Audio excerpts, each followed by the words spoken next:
नमस्कार, इनाया क्लासेस में आपका स्वागत है।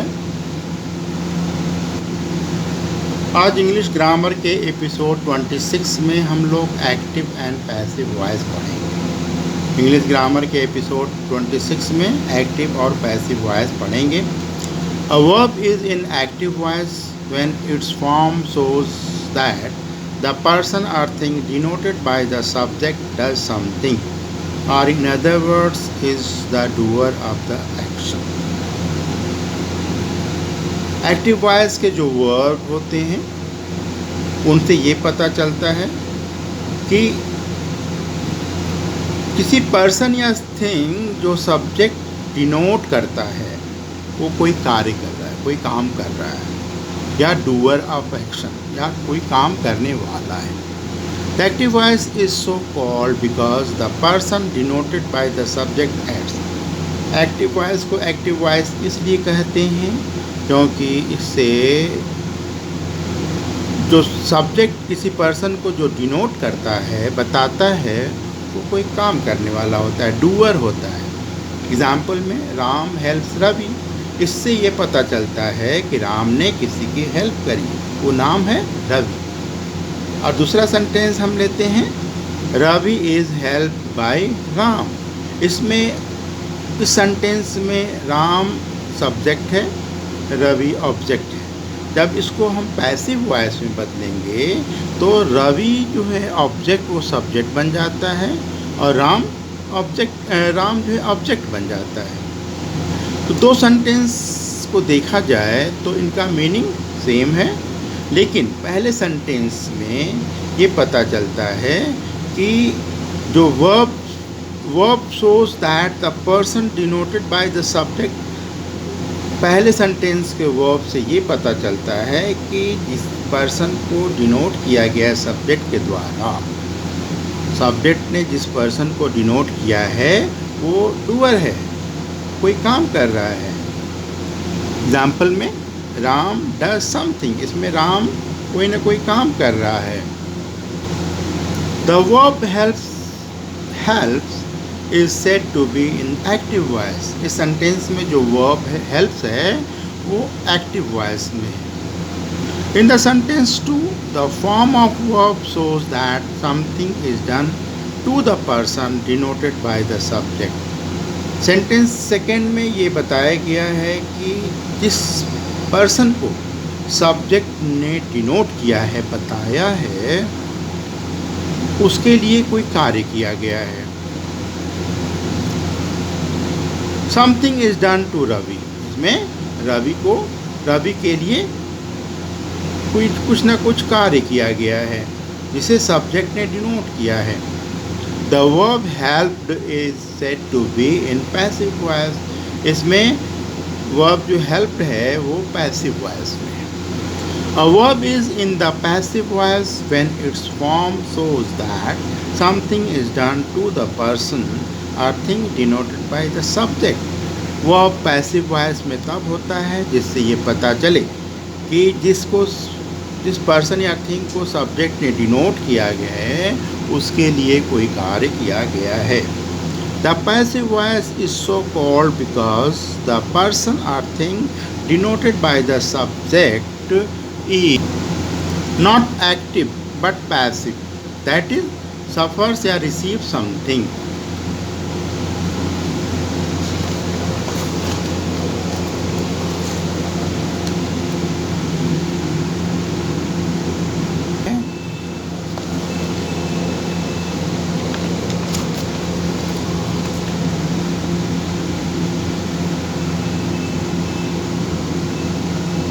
वो एक्टिव नहीं है बल्कि वो पैसिव है, दैट इज सफर्स और रिसीव सम एक्शन, क्योंकि सम एक्शन रिसीव किया है।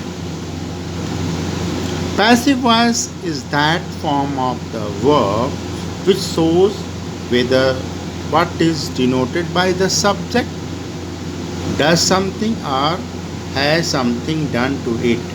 पैसिव वॉइस वर्ब का वो फॉर्म होता है जिससे ये पता चलता है कि जो सब्जेक्ट डिनोट करता है उसके लिए कुछ न कुछ किया गया है। जिसे सब्जेक्ट डिनोट करता है उसके लिए कुछ न कुछ किया गया है। When the verb is changed from active voice to the passive voice, the object of transitive verb in the active voice becomes subject of the verb in the passive voice.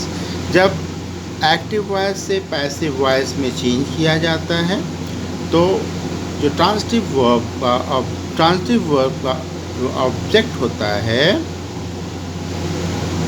उसे सब्जेक्ट बना दिया जाता है, subject बन जाता है, और जो सब्जेक्ट होता है वो पैसिव वॉइस बनाते समय ऑब्जेक्ट बन जाता है। एग्जाम्पल है सीता लव्स सावित्री। इस सेंटेंस में सीता सब्जेक्ट है, सावित्री ऑब्जेक्ट है। ये एक्टिव वॉइस है। जब हम पैसिव वॉइस में बदलेंगे तो सावित्री जो ऑब्जेक्ट है वो सब्जेक्ट बन जाएगा और सीता जो सब्जेक्ट है वो ऑब्जेक्ट बन जाएगा। In this example Savitri which is the object in the active voice become subject in the passive. इस एग्जाम्पल में सावित्री जो ऑब्जेक्ट है वो सब्जेक्ट बन गया पैसिव वॉइस में। Only transitive verbs can be used in the passive voice because an intransitive verb has no object. Important point ये है कि transitive verb को ही passive voice में बदला जा सकता है क्योंकि intransitive verb में कोई object नहीं होता। The passive voice is formed with the substitutable tense of the verb be followed by the past participle. Passive voice